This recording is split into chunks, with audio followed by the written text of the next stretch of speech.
All right, why don't we go ahead and get started? I want to welcome everyone to the Brown Bag Talks, a meeting by and for NCPE interns and hosted by the National Council for Preservation Education. I also want to welcome our guests from NPS, DOI, BLM, NCPE's Executive Committee, and other invitees. Hello, I'm Julie Johnson, the Director of NCPE's Internship Program and the moderator of this series of educational meetings. Today, we are going to hear from 4 current NCPE interns about their internship experiences. We are being recorded, and this video will be uploaded to NCPE's YouTube channel very soon. Before we start, I want to say thank you to all our attendees for joining us today. I'm very delighted that you're here and look forward to your questions and comments, which I invite you to put into the chat at any time. Before I introduce our first presenter, I would like to say a few words about the internship program. We've been able to continue to offer internships in conjunction with our federal and nonprofit partners, despite it being an administratively difficult and confusing year. My concern back in January, when the summer internships were first advertised, was that there would be no program this year. And while there were about 20 internship positions that had to be canceled because of a lack of funding, or there was no supervisory staff, or both, there were 37 positions that did hire interns. In fact, NCPE is still advertising for internships right now as I speak, which is another result of such a chaotic year that many of our, quote, summer internships have been delayed and are now sort of late summer into the fall, maybe even to next year kind of internships. So the 40 plus interns who have been hired this year are part of a very competitive pool of applicants. They were part of the approximately 1,100 applications, candidates who applied for these summer internships. So I want to congratulate them and to all our interns working with us this year. They will join over 7,000 intern alumni who have participated in the program since it began in 1994.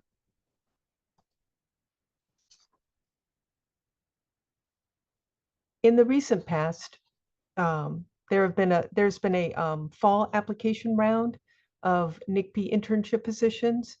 Since the summer application round seems to have continued unabated into the fall, there will be no distinct and separate application round for internships taking place in the fall. It's just going to be a continuous sort of open season for applications. And I am working on the details of a winter 2026 internship round. It would normally be advertised at PreserveNet and on other venues in early October. Check in at preservenet.org/NCPE-internships/ in the fall for details about that. As I know more, I'll update the website, PreserveNet in particular. Our first presenter today is Jenna Râmu. Jenna is serving as the tribal liaison intern under the supervisory archaeologist at Aztec Ruins National Monument and Chaco Culture National Historical Park in New Mexico in the Four Corners region. She holds an MA in anthropology and nonprofit management from the University of Southern Mississippi and has a bachelor's in intercultural communications. Jenna is an Alaska native, descended on her maternal side and first-generation Filipino American on her paternal side. Jenna has accepted a position for next spring as an adjunct professor at Pikes Peak State College in Colorado Springs, teaching cultural anthropology and anthropology. I want to welcome Jenna, and I want you to share your screen if you can do that.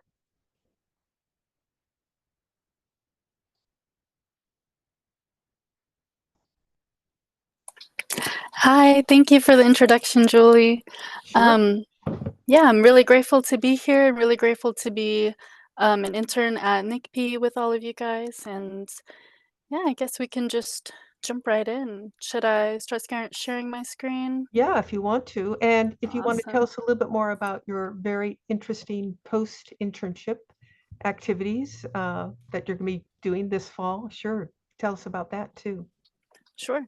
So I will be teaching cultural anthropology and archaeology at Pikes Peak State College as a part-time faculty. And I'm working right now on a research project. It's kind of like a new theory I've developed that combines linguistic concepts and archaeology. And right after this internship, I will be presenting at the World Anthropological Union Congress and in Antigua, Guatemala on this theory on a panel for decolonizing methodologies. And it's been really awesome being able to be around archaeologists all day and kind of pick their brains on some things. But yeah, I'm the tribal liaison intern here at NCPE. I'm the only tribal liaison intern that I know of. And so just really excited to share this experience and to give you guys a little bit of taste of what tribal liaisoning looks like in the National Park Service.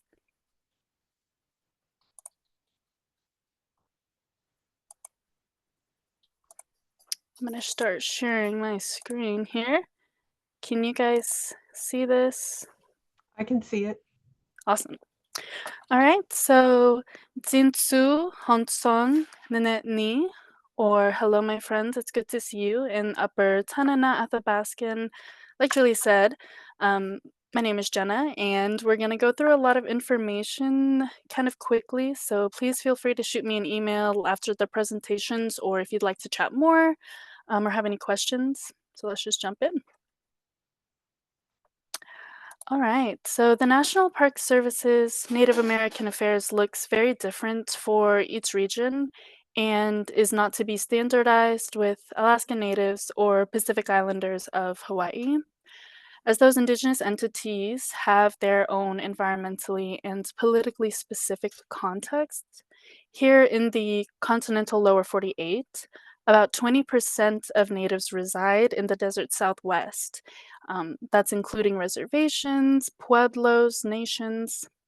And there's a rich prehistory of agriculture, architecture, and urban development here.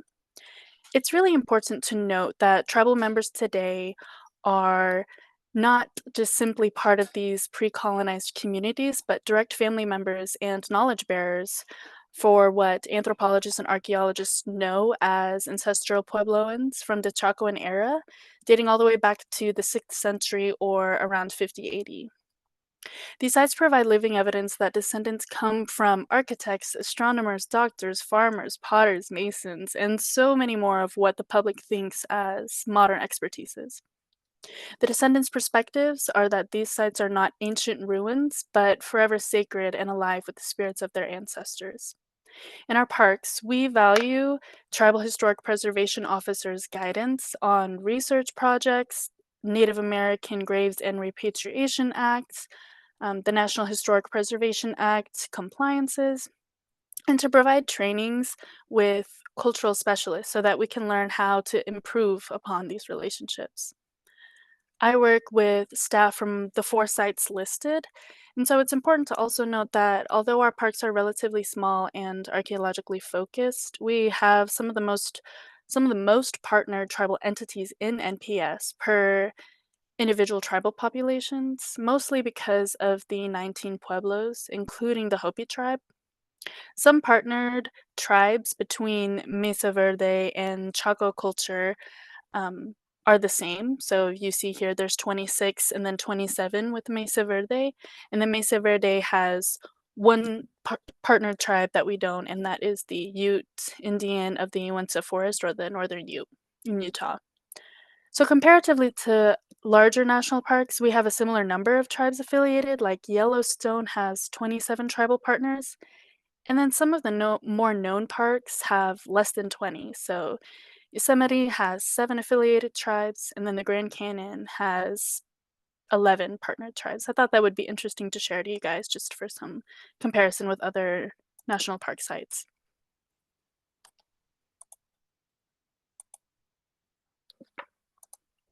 So As a trained anthropologist, I expected that working as a tribal liaison would be really multifaceted. And just working at national parks in general, I've learned that you kind of have to be a jack of all trades because a lot of these correspondences are highly sensitive and confidential. It's also important to keep vigilant in keeping up to date in protecting the information using federal guidelines. There's days where I have to kind of put on a museum hat and be familiar with NAGPRA compliances that are talked about in consultation and research processes. Sometimes I have to be an archivist to use National Archives and Records Administration deposition standards for data management and the Freedom of Information Act to protect these sensitive information and tribal privacy. Early on, I worked with Conservation AmeriCorps crews like Ancestral Lands Conservation Corps to restore native vegetation or pull invasive species from the sites. And that was something that I was really kind of proud because I was an AmeriCorps member for about a year and a half in conservation. So sometimes I also get to learn about what our archaeologists are doing in the field and in our parks and what field schools are happening. Um, and so, one of the most important aspects of this internship has been planning the annual tribal consultation meeting, where we invite one or two representatives from the 32 affiliated nations to discuss what they would like to see and what the parks have been working on throughout the fiscal year. Also, I've been creating standard operational procedures and formal tracking sheets for the park's correspondence with tribes from over the last 40 years, and that's working backwards and all the way back to 1985. So, whether that's interpreting handwritten notes or scrambling with my supervisors through old emails to find some permanent digital files, either way, it's really kind of cool to see the relationship evolve and slowly but still significantly improve from the early NAGPRA days of repatriation and reburials in the early 90s to where we had tribal groups touring the private collections in the 2010s. And now, though not as much, they still do tour these collections so that they can identify what objects or artifacts hold cultural patrimony. And then today, like this picture you see up here, we have youth descendants like Hopi, Navajo, Zuni actually working as interpretive rangers and stabilization masons in our parks. And that's the overall goal, right? That the parks and the tribes work together both on a macro and micro scale as coworkers and experts in these fields. We at MPS have recognized that really after NAGPRA, we have a due diligence and justice to bring the tribes into a conversation that they, for a long time, were left out of, in addition to that we serve as the protectors of history that have been intentionally covered up and still being very much so threatened with erasure.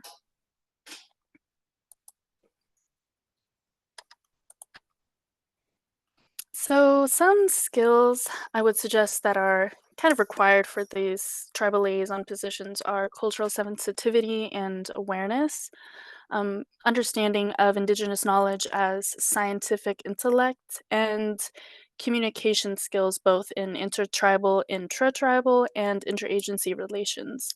Some challenges that I've um, faced have been there's two very different sides of the political spectrum. There's intertribal politics and then federal to tribe politics, which has been really interesting to navigate. You kind of have to be very intuitive, kind of inquisitive, and flexible to learning about the various disciplines that I talked about.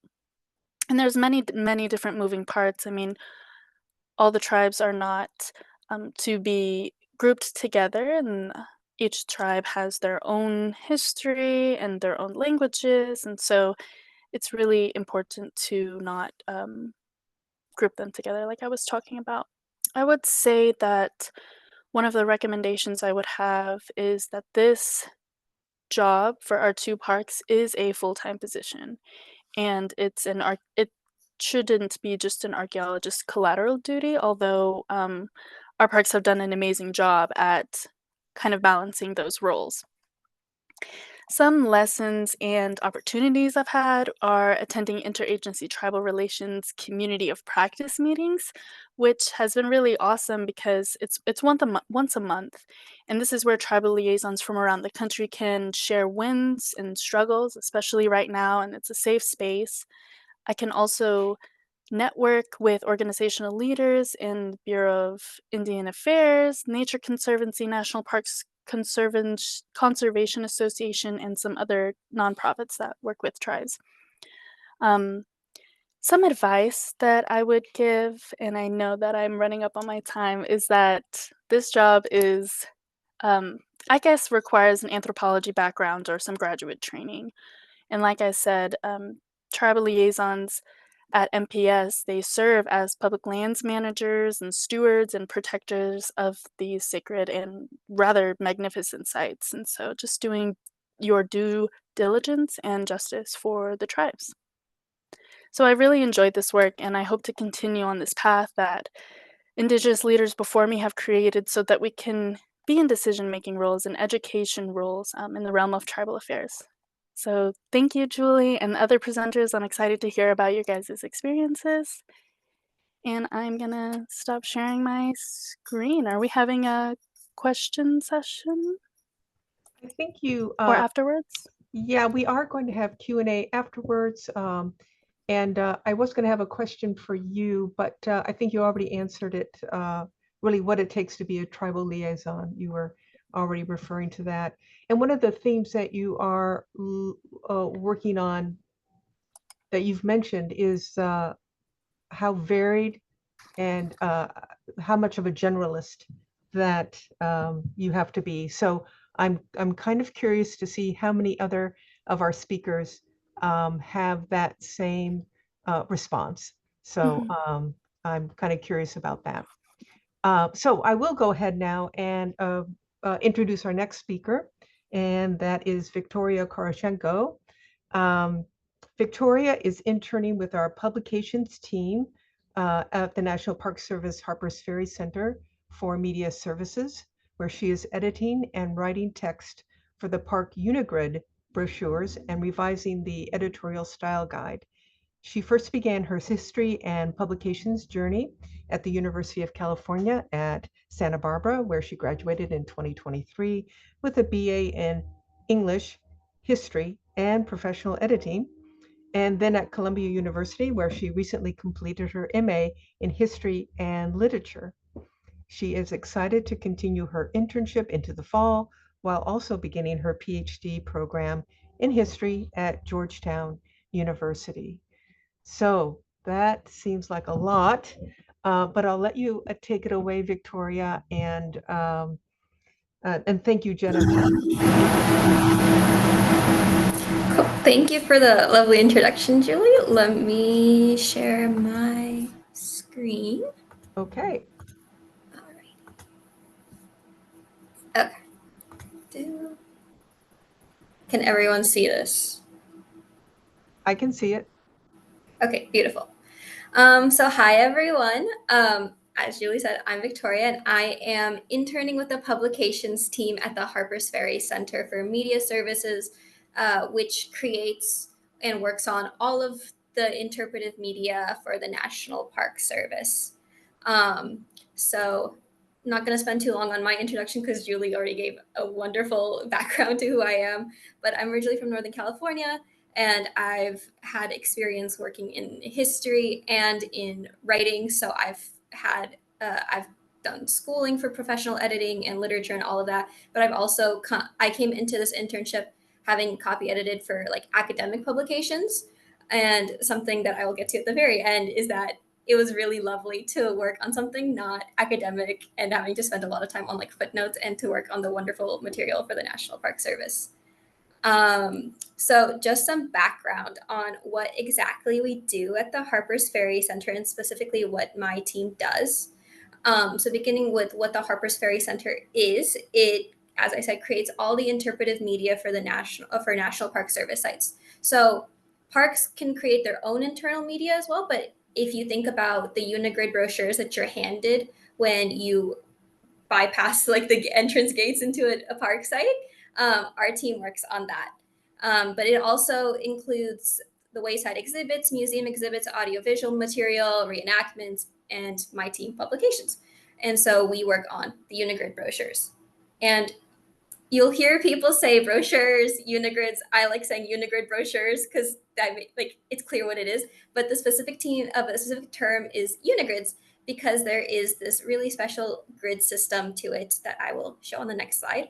But just some background on it. It was designed in 1977 by the graphic designer Massimo Vignelli. And he designed the system in partnership with the Harpers Ferry Center to standardize all of the visitor brochures across the National Park Service. Because before that, every brochure looked slightly different and there was different sizes and some park wrote this, some park wrote that, and it all looked completely different. And so working together with the Harpers Ferry team, they designed a system that made everything look uniform with the black band. And what's interesting is that Massimo also designed the New York subway station logo. So you see the black band down here that you see paralleled in the Unigrid brochures that we have today. And he defined the Unigrid system as a comprehensive graphic design system that standardizes formatting and production. So it has rules and an underlying grid system. It's 4 by 8.25 panels defined by the fold lines.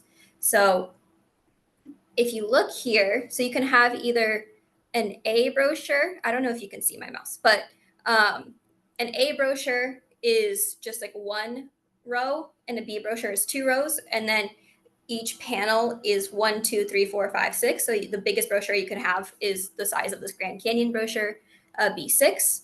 And then underneath all of the lovely material, you have another grid system within each panel, kind of guiding where the text goes, where the pictures goes. That's more of a design thing. I don't really work with that, but in terms of the sizing and all of that, it's really interesting that you can have a really big brochure or a shorter, skinnier brochure, but it all folds into the same size and everything looks standard across the park system. So something else that is important for the rest of my presentation and for understanding what I do is the editorial style guide. So this dictates what what the National Park Service media uses in terms of words, grammar rules. Do we capitalize comet if it's Halley's Comet? Do we capitalize the word comet, or something more more impactful time zone guidance? What is our attitude towards this place name or this terminology for Native Americans? So this is kind of the recommendations and guidance for the interpretive media. And so getting into what I do with the style guide is one of the jobs that I was here to do was to revise the style guide because it's based on another bigger manual of style called the Chicago Manual of Style. I know a lot of people here did something with history in college, and if you've ever used the Chicago footnote, it's based off of that, and that's where all it comes from. And so the Chicago Manual of Style released an 18th edition in the past year or so, and so my job was to go through the style guide and make suggestions and revisions to it, and then also switch it over to the Merriam-Webster dictionary. And so going through a fine-tooth comb and comparing it to Chicago and seeing what we should change, what we should keep, and all of that. And the reason why the style guide is really important to keep updated and fresh is because it's used to write, edit, and update the Unigrid brochures, but also all other media. So everything is as consistent as possible across the national park system so that we're all using the correct terminology, that everything is consistent. So another part of my job in terms of the Unigrids is that I get to copy edit the Unigrids.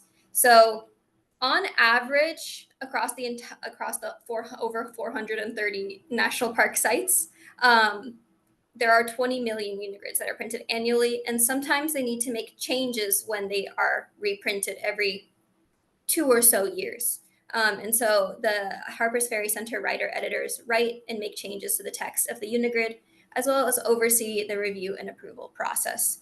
So we work with the team of a writer editor, a cartographer, and a designer on each park site brochure.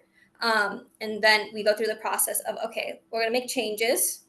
We're going to send it to the rest of the Harpers Ferry publications team for review. Then the park gets to review it, and then it comes back to us, and then we kind of do that cycle as many times as possible that everyone gets like consensus that like, yes, this is ready to be printed. So specifically, I'm the second editor on most routings. So that means looking for consistency with the style guide, correct grammar, language, and spelling errors, and then ensuring that the text is clear, interesting, and informative for every site's audience, because there's the park sites that we work on are very diverse, very different, and making sure that it's tailored to each site-specific audience and needs. And then recently, I became a lead editor for some of the Unigrid revisions. So the one on the right here you see is Lewis and Clark National Historical Trail, and other ones include George Washington Memorial Parkway and Tipanalgo's Cave National Monument. So I am the one who's given the brochure and have to go through and make the initial changes and kind of oversee the process, which has been a really exciting learning opportunity for me. And as you can see, there's a lot of comments that are made all through like Adobe Acrobat, and it's a really lively discussion on these PDFs. And then another part of my job with the Unigrids that I think is my favorite part is writing for new Unigrid material. So we have the reprinted brochures, which have existed for decades and all of that. And they're just reprinting and making changes when like language evolves and changes, or we notice that the grammar, like something's not right grammatically, or like they got a new visitor center at the park, something like that. But there's also new NPS sites. And so two of the ones that I'm working on writing material for is Harriet Tubman National Historic Park and St. Genevieve National Historical Park. So I have gotten to research, write new text, communicate with the park staff, all to create a brochure for this park. They're not out yet, but we're still working on on getting them out. But it's been really interesting to dive deep into each park, research what their needs are, but also what makes them a unique national park site.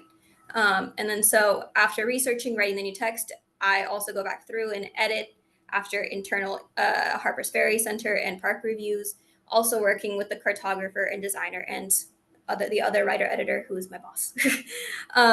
So you can see on the left here is the kind of draft of the Harriet Tubman National Historic Park Unigrid. It's what we have. It might change, but I've worked on the text for this. And then on the right, you can see this is the edits for the timeline section of St. Genevieve National Historical Park. So it goes through many, many changes, and my job is to make those changes. And then some other projects that I would like to spotlight that I've taken up at my time at Harpers Ferry Center is that I've gotten to work with the National Park Service History Collection that's located in Harpers Ferry Center. It's like some of the archives for the national park sites. And we're working on an article spotlighting a part of the NPS archival collection. So specifically, an archivist had found film and writing from the early 1900s about Yellowstone trumpeter swans. And so I've gotten to watch this film, go through the diary entries, and now we're kind of brainstorming an article that we want to publish on the NPS site about this new material. And then I've also worked on some accessibility things for Unigrids because a lot of them aren't available online yet because they have to be made accessible, part of like the federal standards. And so I've worked on writing alt text, which basically just describes the images on each Unigrid, and like for those who cannot see them as easily. And then any other miscellaneous writing, editing, and research tasks, I have been there. I have researched agave, and I have double-checked spelling of really long words. Just whatever editing or writing project, I am always up for it, and I've learned a lot doing it. So just some final reflections on my time at the Harpers Ferry Center remote internship is starting with like some of the challenges. For this position, you have to be really good at multitasking. You can be working on up to like 6 to 7 projects, or like they'll be going on at the same time, and there'll be emails coming in about one project while emails from another are coming in, and then you have Teams messages. There's just a lot going on, and you have to be really good at balancing and prioritizing certain projects over others. And And then as Julie kind of mentioned in her introduction that some of the internships got hit with the staffing cuts, there's only one other writing editor in the publications team at the moment. So it's kind of good and bad because there's a lot on our plates, but as a result, I've gotten the chance to like step up and take on some of these more higher level projects, which I'm really grateful for. And then some of the things that I've learned or benefits I've had from this internship is that I have gotten to get hands-on professional involvement in everything that is required to get a Unigrid published, printed in the hands of the public. So as I mentioned in the beginning, I've worked on like academic journals and articles that a lot of people probably don't read and they'll be published. Maybe one or two people will read, and it's dealing with like the footnotes and the research, which is interesting and important. But it's very special to work on a brochure that you can eventually go and pick up like on a road trip. As you can see, I've picked up many in the past couple of months, just as I'm getting more passionate and involved in this work. And on a tangible like skill level, I've improved my copy editing and writing skills. I've learned how to write for a public audience, how to tailor my language and approach for a broad public audience versus a really niche academic one. I've gotten really familiar with the Chicago Manual of Style. Like I see it in my sleep at this point. I've gotten familiar with accessibility standards as well as the US government standards. So like writing with plain language in mind, plain language principles, and everything, all the thoughtfulness that goes into crafting something as small as a paragraph on a Unigrid brochure. There's a lot that goes into it. And another benefit that I think my favorite part is that I've gotten to learn just about the absolute wealth of the National Park Service sites that we have here. And I've gotten to work on the diverse, constantly stimulating and fascinating material. It's always stimulating to be going from working on Harriet Tubman in her like house and her like later life in Auburn, New York, to these crystal caves in Utah, to like the Grand Canyon. You're always working on something new, and it's always interesting, and you're never bored. And that is something that I absolutely have loved in my time here. So yeah, thank you so much for listening. Thank you so much, Victoria. If we have time at the end, I will ask you the question about your favorite Unigrid. But I want to mention that we do have interns working at Harriet Tubman this summer. Oh, very cool. It's going to be exciting for them to actually eventually one day hold a brochure in their hands. So, yes. So that one day. Well, thank you so much. I really appreciate that. So moving on to our third speaker today, just want to share my screen again. We have with us Charles Wakenshaw. Charlie is an intern with the National Parks Cultural Landscapes Program, which oversees management and upkeep of historically significant landscapes within the National Park system through research, planning, and stewardship. His role includes researching landscapes, producing publications about historic sites, and assisting with the training of maintenance workers. He is also a student in the Master of Landscape Architecture program at the University of Washington in Seattle. So welcome, Charlie. And if you want to, go ahead, share your screen. Okay, thanks, Julie. Here we go. Sharing. Are you seeing a PowerPoint there? I am. Okay, great. Wonderful. Well, thanks for having me. My name is Charlie Wakenshaw, and yep, I work with the National Park Service Park Cultural Landscapes Program.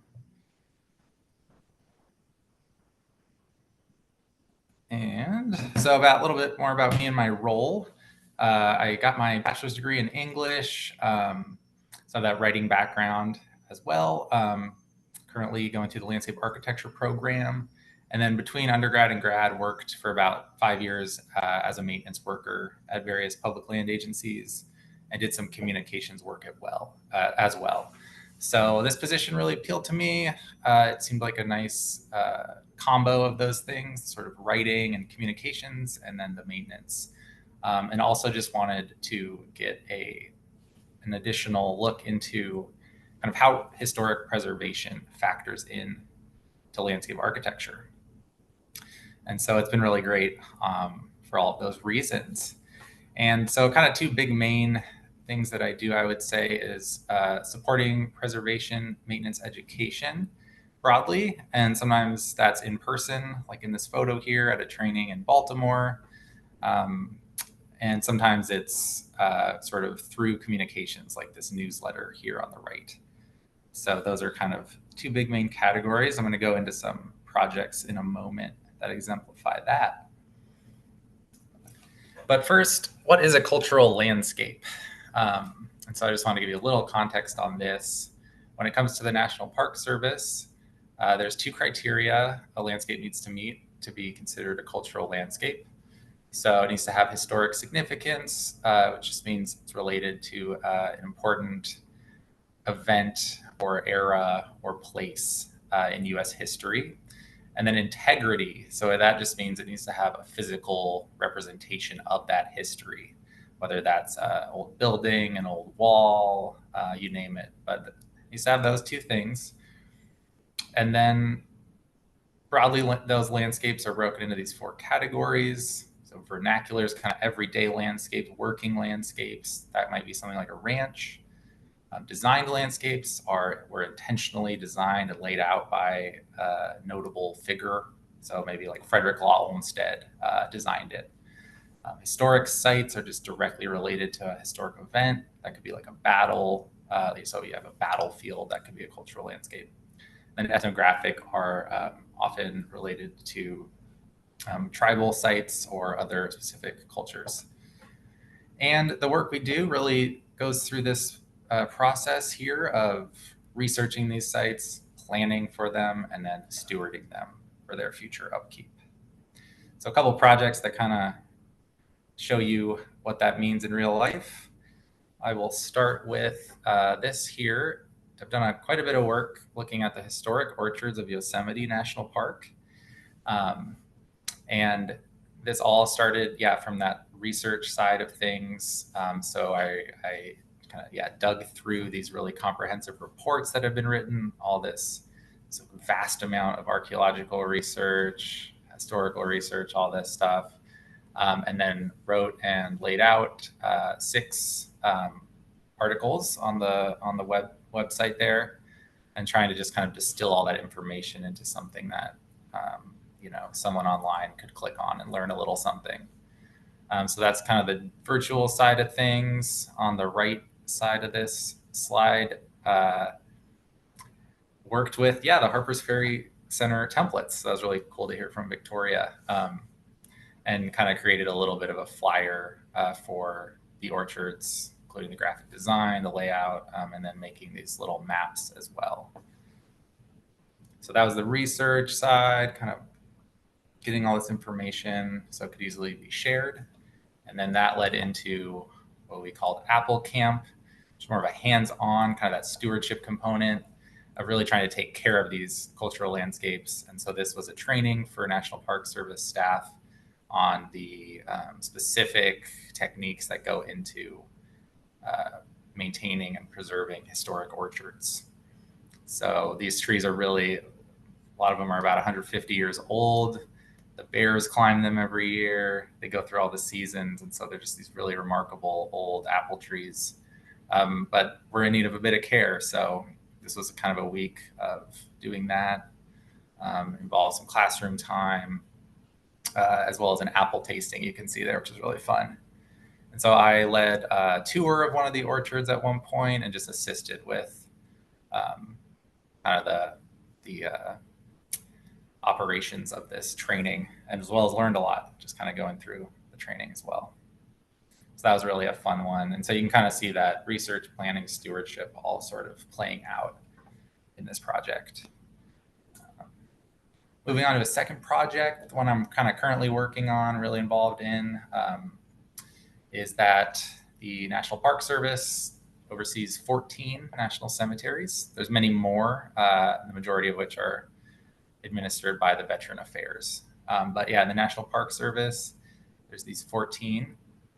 And there was a big push, the National Cemetery Investment Initiative, to get these kind of back up to date with their maintenance standards. A lot of these sites haven't quite had the funding or the workforce to keep them up to the standards they should be at. So this is a big push to get them back to where they need to be. And just to give you a kind of a sense of, when it comes to cultural landscapes, the types of things that are being maintained, the types of things that we're looking at, is this, you kind of look back to the original design intent, and say, okay, what was this supposed to look like? And what does it look like now? So we've got, some compacted soil, some irrigation issues, soil erosion. So these are all things that would need to be addressed to get it back to that state of preservation. So I'm specifically looking and working on the Andersonville National Cemetery Preservation Maintenance Plan. And just to give you a sense of kind of where that falls in the workflow. So every cultural landscape should, and a lot of them do, but it's quite a lift, should have a cultural landscape inventory, which just kind of documents all the historically significant features of that landscape.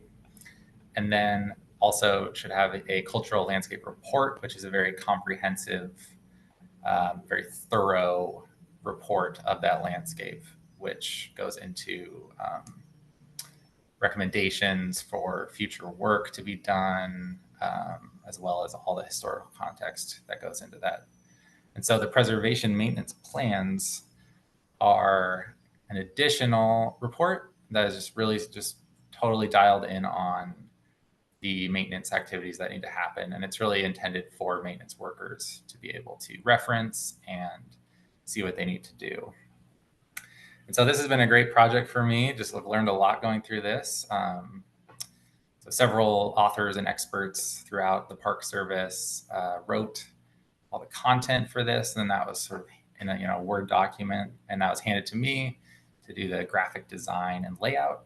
So I've been using the software program InDesign quite a bit. Well, solely that, just very, very much into that. And yeah, it's just kind of, as Victoria was talking about, the unigrids, similar thing here, where it's like every font, every color, every table, every footnote, right, has to be kind of meet certain style requirements. And it's been really interesting and a great learning experience. This is the first one that's been laid out. There's going to eventually be 14 of these. So it's been kind of exciting to be involved in doing this first one and sort of, in a way, setting what those standards might be moving forward, and collaborating with members of my team to kind of talk about, like, is this the right, font size? Is this the right color? And kind of getting all of that figured out here on this first one. Another interesting component is learning a lot about, it's called Section 508 accessibility.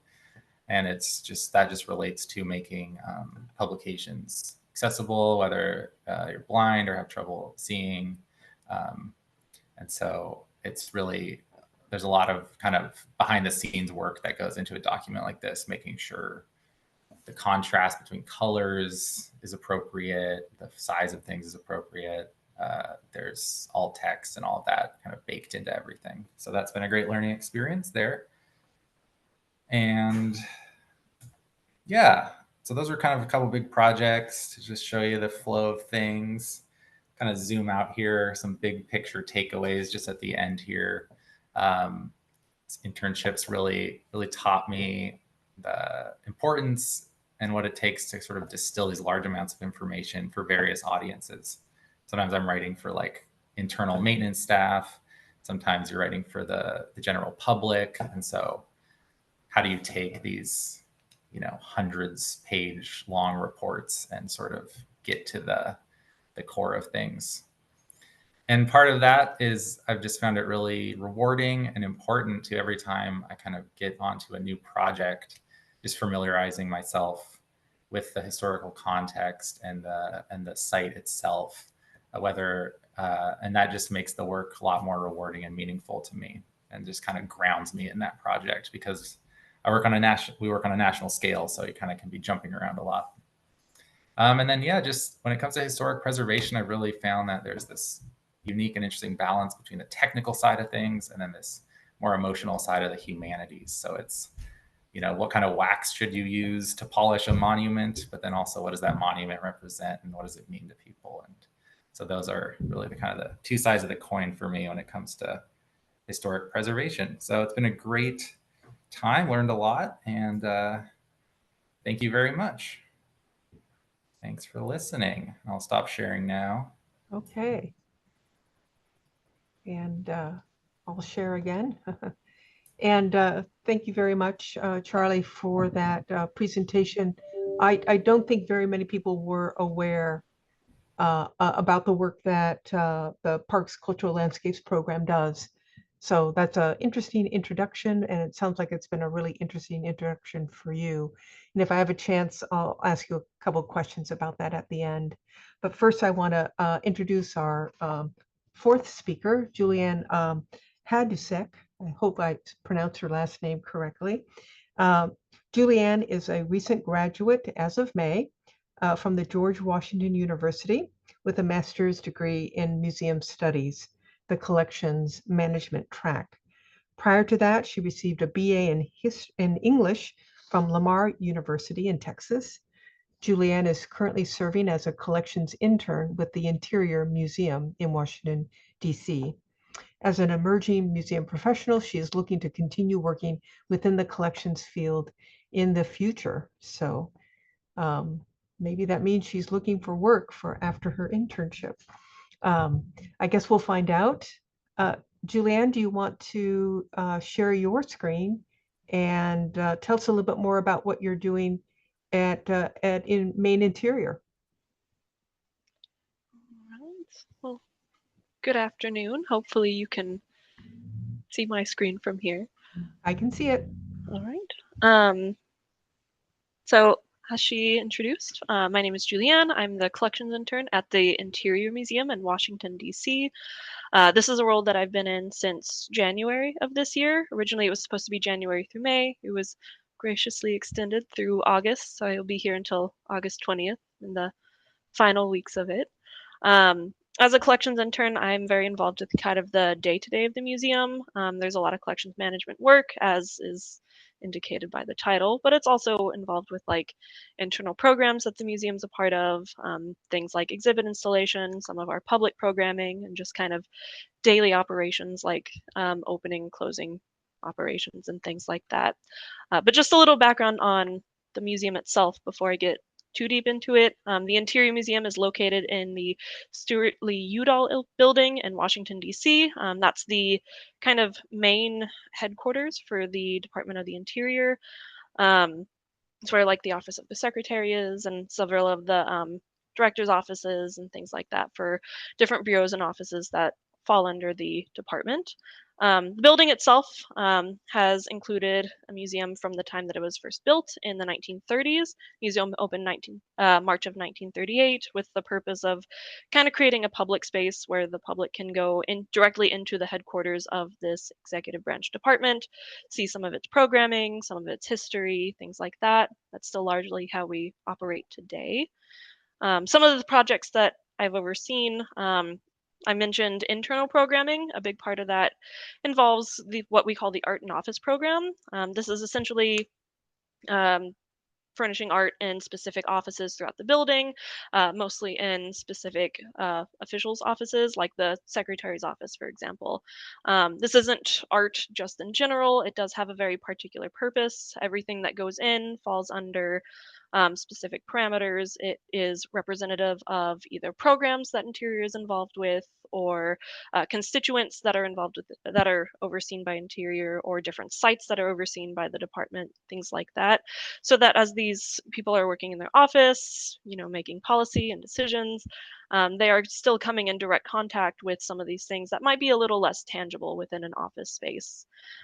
During an administration change, most of the art from the previous administration comes down, and then as new officials begin to enter, more art goes back up. This is hundreds of pieces that get moved, and the locations for them need to be tracked as that's happening. They need to be adequately stored, adequately handled to certain museum standards, and so forth. I'm also involved with some of the public programming. Most of this is revolving around kind of our weekly tours. We give 2 public tours a week where we take people through some of the less public parts of the building. Specifically, we focus on New Deal era art that's present throughout the building itself. But we're also involved with other more specialty programming. Like, for example, there was a Bring Your Kid to Work Day that we were a part of, or sometimes we do specialty tours kind of outside of our usual Tuesday, Thursday, 2 p.m. time slot. But for those most of those public tours, I'm the one usually giving those throughout the week. Sorry. During my time here, we've also installed one exhibit in one of our gallery spaces. This is primarily focused on artist in residence programs that the Department of the Interior oversees across the country. Few of the different bureaus like Fish and Wildlife, Park Service, Bureau of Land Management foster artist in residence programs at some of their different sites. And so this is kind of representative of that. Installing includes, of course, putting the works up in the space, but also making sure that they meet certain standards for like lighting conditions so that we can ensure that they're meeting long-term preservation standards. So being part of that, since that's more curatorial and less collections management, something that was a neat experience for me because it falls outside of some of my previous experience. Nice to kind of broaden my horizons with that. But as a collections intern, of course, my kind of primary focus will be collections management. I touched a little bit on this with kind of our art and office program, but the art collection is just a small portion of the total collection. If you're not familiar with museum terms, collections management can mean kind of a variety of things. This includes the movement of objects themselves, as well as the location tracking that's associated with that. If something gets taken out of storage and placed on display, or taken off display and placed in storage, or even moved from one shelf to another, all of those locations have to be tracked so that we can kind of follow the path of this object, some of its history, and are able to locate it at any given time. This also involves things like object cleaning. This is up to kind of certain standards and specifications done through best practices for the museum field, as well as object rehousing, which I'll get to in just a moment, and also some other specialty things that we do on kind of a rolling basis, like integrated pest management or IPM, environmental monitoring, object cataloging, which is expanding the object record, detailing some of its history, things like full descriptions of what's there, where it's located, things of that nature. And then just kind of our day-to-day housekeeping, ensuring that the museum space and our storage spaces are kept up to certain standards for the field. This is kind of an example of object rehousing for anyone who might not be familiar. So you can see the one on the left is just kind of randomly placed into a box. This particular figurine was dealing with significant damage to the fur that's on it because one side was being flattened. So when rehousing, we kind of try to do it in the way that was best suited for long-term preservation of the object, because these are being held in public trust essentially for perpetuity. So in this case, this one was housed standing up because that was how it was most stabilized. And ideally, the fur itself will be able to kind of retake its original form over time. And then for like IPM, or integrated pest management, that is something that we try to do on like a monthly basis. The biggest part of it is monitoring like what types of pests are entering into museum spaces. Some things are indicator species, which say like, oh, maybe you have an issue with humidity conditions, or others are pests that kind of provide significant damage to museum collections, and we want to monitor whether those things are entering into our spaces. Same with environmental monitoring. We want to ensure that the conditions for our environment are being met for museum standards so that we can ensure kind of long-term preservation as well. But my kind of key takeaways to kind of keep things brief from my time within this position. I started this in my final semester for my museum studies master's, and it was really beneficial taking what was generally like very theoretical knowledge and being able to place it into very real world contexts, getting real life experience. And also there's something to be said about, witnessing professionals in a field in their kind of day to day, as well as seeing how they react to maybe more spontaneous problem solving situations and seeing how they navigate things like that has been particularly beneficial for me. But with that, I'm going to turn time back over to Julie to kind of proctor the rest of the meeting. So have a wonderful afternoon. Wow, thank you so much, Julianne. That was great. And we're at the 4 o'clock hour, so I think I'm going to hold off on any questions I might have and ask you individually about that. But I do want to thank Jenna, Victoria, Charlie, and Julianne for agreeing to share their work and experiences with us and their their takeaways, what they've learned, because I think a lot of them are true across many internships and for young professionals in the field. Anyway, I appreciate their enthusiasm and initiative. I do have one last screen to share. This was from our meet and greet earlier in the summer. It's always so fun to see everybody's smiling faces. So I put in the chat the emails for each of our speakers. And of course, you can always reach me at manager@preservenet.org. I want to thank you all for joining me today. And as it says, have a great summer. Thank you very much, and so long. Thank you. Thank you. Thank you.